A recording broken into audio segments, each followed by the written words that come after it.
Vikram senior. भयानक रस का स्थायी भाव भय है। भय नामक स्थायी भाव विभाव अनुभव तथा संचारी भाव से क्या बनता है? भयानक रस की उत्पत्ति होती है।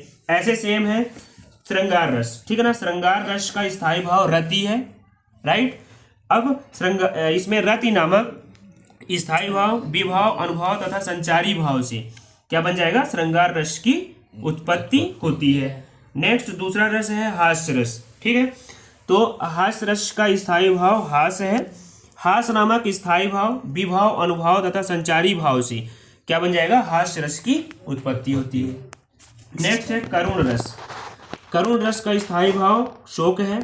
शोक नामक स्थायी भाव विभाव अनुभव तथा संचारी भाव से भयानक नहीं, शोक रस की उत्पत्ति होती है, ठीक है ना। यह करुण रस की उत्पत्ति होती है, ये बता देना है अपने को। नेक्स्ट है रौद्र रस, ठीक है ना। रौद्र रस का स्थायी भाव क्रोध है।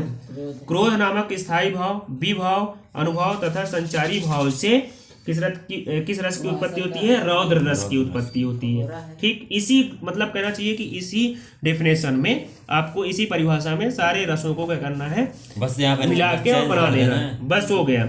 अब जैसे मैं दूसरा है वीर रस। तो वीर रस का स्थायी भाव नहीं उत्साह होता है, वीर का उत्साह होता है।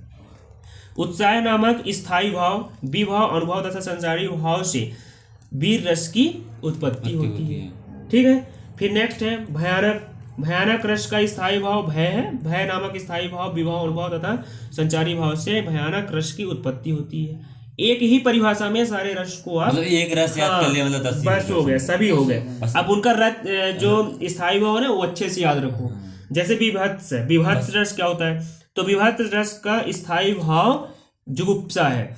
जुगुप्सा नामक स्थायी भाव विभाव अनुभव तथा संचारी भाव से कौन सा? विभत्स रस की उत्पत्ति होती है। मतलब इतना याद कर लेना और इतना याद कर लेना, मतलब ठीक है, समझ में आ गया ना?